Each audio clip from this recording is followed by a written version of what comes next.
Hi, I'm Nick and I like comics. And I'm Adam and I know comics. Welcome to another episode of Adam and Nick Spoil Some Comics, where we spoil some comics. So in today's episode, we are going to cover Batman and Robin Eternal number 2 and Uncanny Avengers number 1. Now, if you're not interested in Batman and Robin Eternal and you want to go ahead and jump to Uncanny Avengers, there's a link in the description down below where you can go ahead and do that. Also, another thing I wanted to make known is this is a spoilers episode, so if you missed our last episode where we talked exclusively about Batman and Robin Eternal number 1, you might want to go back and check that and watch that before you continue to watch this one. Also, I flubbed up.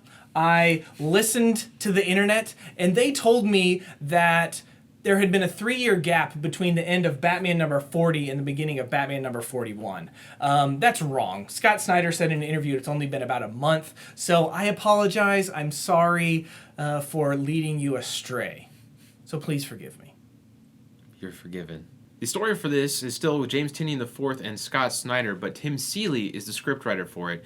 We switched over to Paul Pelletier on pencils, and it's a decent change. I like Tony Daniel, but it's a good change. Yeah, it's very. You can tell that the art's different, but it's not super drastically different. Right. This issue starts off with the orphan fighting, killing, kicking the snot out of Bluebird, who is Harper Row, and he pulls out his sword and gets ready to stab her or cut her head off or something, and the ninja that attacked Dick in the first issue comes in and saves the day, and we have that other, that really cool shot of him in these red squares all over his face, and we get this idea that the ninja is looking for weaknesses on the orphan, and she starts really punching him and taking him out. The next scene, we see that Dick Grayson has arrived at Harper Row's apartment, sitting outside. He tracked her down because she was on the list that he saw back on that jump drive in the Batcave, and he's kind of curious who she is. He doesn't even know. You see her talking to this character, Matron, who is from Spiral. If you've read the Dick Grayson Agent 37 book, then you would know that that's who she is. I haven't yet, so I'm still catching up. But as it is, they go on and talk about Mother and Orphan a little bit when he sees this figure get knocked out a window, and he's like, well, I guess I'm in the right spot. There's a fight going on, to which point he then, in classic Dick Grayson style, jumps up the walls, ninja jumping basically up to her apartment, to which we see a blonde-headed figure, Stephanie Brown, saying, "Kiss me, sexy Batman." So now we're back in the apartment, and we see that the orphan is fighting this ninja, and he says that her name is Cassandra Cain. Now, if you don't know who Cassandra Cain is, this is her first appearance in the main continuity in the New 52 era. Okay, before New 52, she was one of the Batgirls, and she moved to Tokyo at one time and became Black Bat. She actually has made an appearance in the New 52, but that's been in the Future's End timeline, so it's really not in the main continuity. So that's who she is. Anyways, they're fighting, and Harper Row picks up this gun that looks like it shoots electricity, and she ends up shooting the orphan, knocking him out the window. He gets away, and then Cassandra Cain chases him. Dick Grayson then enters the apartment to see what was going on. He finds a bloodied and beaten Harper Row on the floor, and he goes to help her when Spoiler busts through the door saying something like, "Spoiler alert, you're gonna gargle teeth. Ha." At which point, Dick Grayson responds with, "They're giving out costumes in cereal boxes now?" Which is about how we feel, There's just about everybody's got a costume in this book. Stephanie Brown then recognizes Dick Grayson as the outed Nightwing. Everybody after the Forever Evil, right? And then she realizes that he was the sexy Batman, of course, because it's Nightwing. Everybody thinks he's the best. Which he gets her to talk about who she really is, gets her real name, and he finds out that she's actually not on the list, which is probably good for her. And then as they're talking, he gets this hint, this smell, and he remembers it's the smell of fear gas, referencing Scarecrow's fear gas. We then flash back to Batman and Robin, where Batman is Bruce Wayne and Robin, Dick Grayson, are looking in this cornfield for Scarecrow. And as they're looking around searching for him, Scarecrow jumps out and sprays, I think, Robin and Batman with this fear gas out of this spray bottle. It's kind of comical that he does that. Yeah. Anyways, from that, Dick then has these crazy hallucinations where he sees the Joker and Catwoman and the Riddler and Penguin and all very weird and disfigured kind of faces. And from that, we can see that Dick doesn't think that he's good enough. Dick really doubts himself. And as Batman wakes him up and is shaking him, he says, "I'm not good enough for you. I'm not good enough to work with you, Batman." So flash forward to the present, and we've got Tim Drake jumping in through the window. If you don't know, that's the Red Robin. And he mentions the fact that he's got the apartment bugged, and it's not as creepy as it sounds. He promises he's not just some 16-year-old peeping Tom. He's actually trying to make sure everybody's safe. And the reason, I just want to share this really quick. The reason that Harper Row, who is Bluebird, and Stephanie Brown, who's a spoiler, are living together was the fallout from Batman Eternal. They ended up kind of working together, and this was Tim's way of them keeping an eye on each other, was for them to live together. So they do. So as Dick and Tim are discussing that list that he found in the Batcave, they realize that they hadn't yet mentioned to Jason that there's an assassin coming after him. So they give him a quick call, and he goes, "Oh, an assassin? You don't say. What's she look like?" As he's holding a gun pointing down at Cassandra Cain, the ninja we've seen the past 2 issues. What an odd spin. Some things I really liked about this issue were the witty banter that happened between the characters. I read a lot of Batman, and you don't find much humor.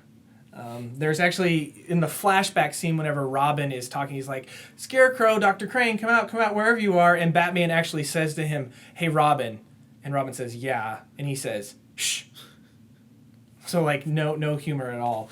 But I really liked it between Stephanie Brown and Dick, and just her thinking, "Oh, sexy Batman." You know, just kind of funny. It was pretty funny. So I felt the issue was, pretty short and sweet, action heavy, witty banter. Yeah, that was pretty good. But it didn't feel like there was enough going on, really. Again, the art was pretty good. It kept me interested, and I like to see the Robins hanging out together, even though Batman's not around. You get to see that they have a chance to actually joke a little bit more, which is pretty good. Overall, I will give this a 3.5 out of 5 bat symbols. Like we were saying, not a ton happened. I thought the first issue was very, very good, very fantastic, and so this one didn't really live up to it so much for me. I will say that I kind of view this weekly series as almost like a television show, where I know that they're going somewhere and some big stuff are going to happen, but you kind of have some filler episodes, and it was like this issue, not a whole lot happened. I mean, we got Cassandra Cain, and we got this connection between Scarecrow and the mother and the orphan, with the fear gas, but then not a whole lot happened, and then there's this kind of cliffhanger that happens at the end to really get you to the next episode. I would give it 2 Robin symbols out of 5 for pretty much the same reasons you gave it your 3.5, except that since my first rating was a little bit lower, I feel like, proportionally it's going to be even lower still. I mean, it'll keep me going. It's not the worst comic I've ever read. It has some funny parts, but it does just feel like filler. I mean, I wouldn't say I wasted $3, but it was just another issue in the run, just watching another episode of the show. It's just the next one in line. We like t-shirts. Yes, we do.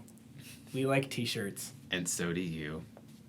Go over to Zility.com, and at checkout, put in the code ImperiusArcs to save 20% off of your shirt order.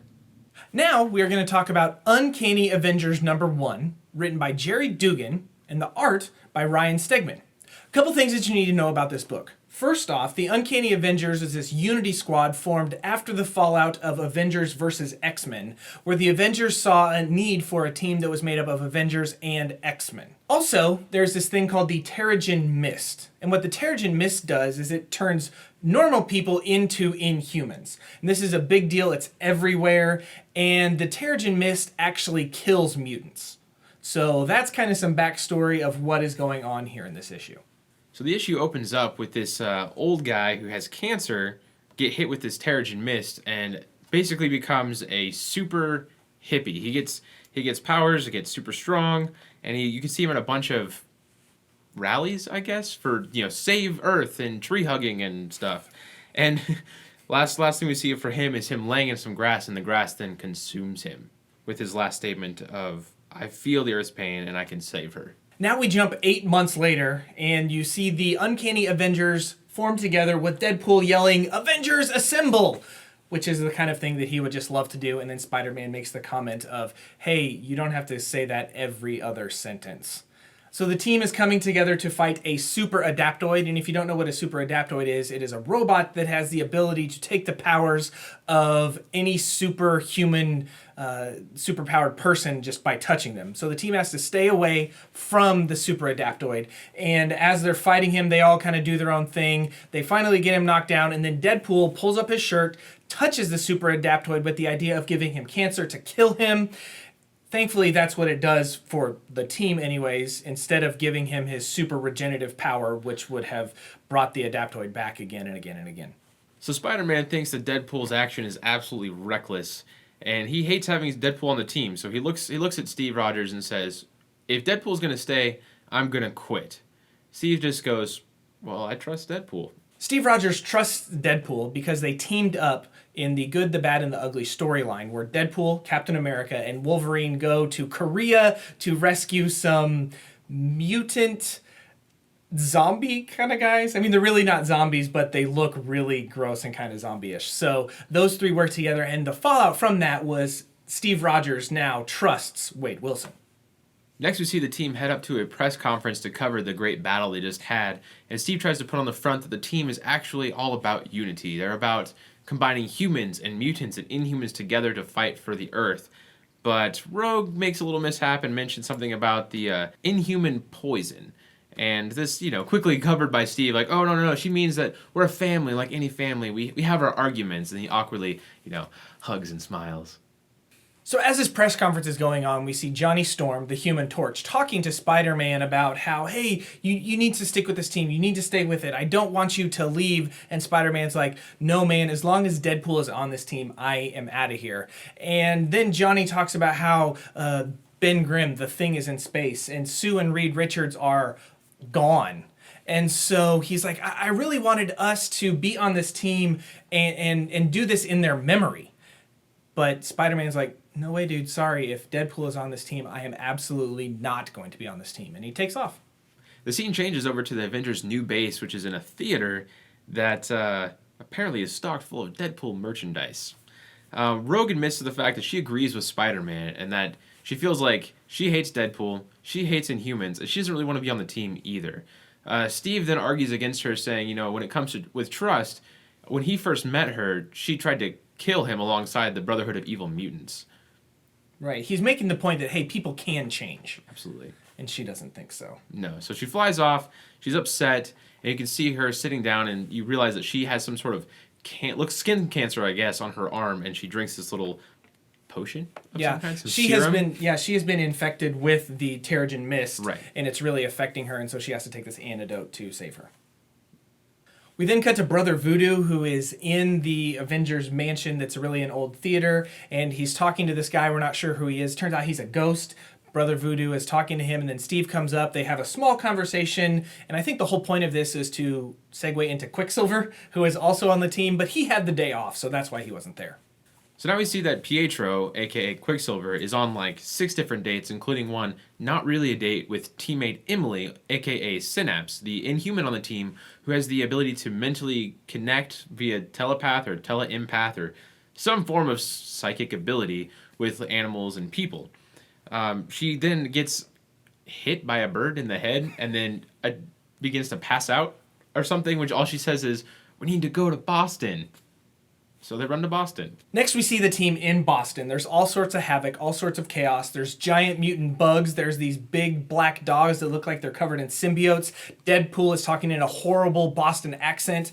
They end up fighting and somehow rescuing some humans and some stuff. And then Synapse talks to the animals, connects with them somehow, and she says that they're not right. Like she's not able to connect with them how she should be able to connect with them. And Brother Voodoo says that all he can see in them is the abyss. The final scene of the book shows a police officer being murdered by a bunch of giant bees, and the last image is this terrifying looking figure, the shredded man, who says, "Humanity's day is done." I think we can assume this is the same super hippie we saw at the beginning get absorbed by the grass, but I'm only basing on the fact that he has long white hair, like that dude did, and the fact that he's using animals, I guess. I don't know. Vegetation. Yeah. A couple things that I really liked about this book that I thought were kind of funny was one, Johnny Storm, when he's talking to Spider-Man, actually makes mention of how old people are his kryptonite, which kind of says to me that the DC comic books exist in the Marvel universe. Because how would Johnny Storm know about kryptonite if it didn't exist? And also, I think that's very meta, very funny, is what is actually keeping the Uncanny Avengers afloat, this Unity team afloat, is the sale of Deadpool merchandise. And they're kind of poking fun at making fun of the fact that Deadpool as a character has totally blown up within the last year and become so popular, and everybody loves him. Which, I mean, I really like him, but it's annoying to me. Yeah. Then, of course, the fact that I picked up this book and decided we should review it because Spider-Man's on the team. And then Spider-Man quits within like 5 pages. I mean, where does that leave me? I mean, I'm reading a book that's got Deadpool at the forefront. I mean, seriously? Yeah, it's like we're back in the mid-90s when they put a character on the cover of the book just to sell the book. You want to sell it? Put Spider-Man on the cover. There you go. Wolverine on the cover. There you go. Thanks, Marvel. You tricked me. Again. But we're going to keep reading it. Because we have to. Personally, I will give this issue 3.5 Deadpool symbols. I liked it. I enjoyed it. It wasn't the best thing I've ever read. It wasn't, oh my gosh, this is so awesome. But I really like the chemistry or lack thereof chemistry within the characters. How you can see that Rogue and then Spider-Man definitely think they should be a part of the team because they're on it, but they don't really want to be a part of the team. I'd give it 2.5 glowing Spider-Man symbols out of 5. Partially because I think Ryan Stegman's art in this one isn't as solid as some of his older stuff. A little disappointed. A lot of weird wavy lines for legs instead of, muscles or even just straight lines. I don't know. And then the fact, of course, that Spider-Man quit the team so quickly, leaving you with a couple characters that we don't know so well, like this new Inhuman, which I know that's the point, but and then part of it too is just trying to figure out what's going on. It wasn't the strongest opening. Like the villain doesn't seem like somebody that they're really gonna find interesting as a reader, you guys and us included. So we'll see where it goes, but 2.5 glowing Spider-Man symbols out of 5. Right. So overall, we give this book a 6 out of 10. 3.5 plus 2.5 is 6. Yeah. Quick math. Yeah, good job. So if you like what we had to say or you just didn't care for a review at all, just make sure you comment below and please subscribe. You can also find us on Facebook or follow us on Twitter and Instagram. Make sure that you head out to your local comic book shops today to go pick up these issues or some other stuff that's coming out. So until next time, we're just going to kick back and read some comics.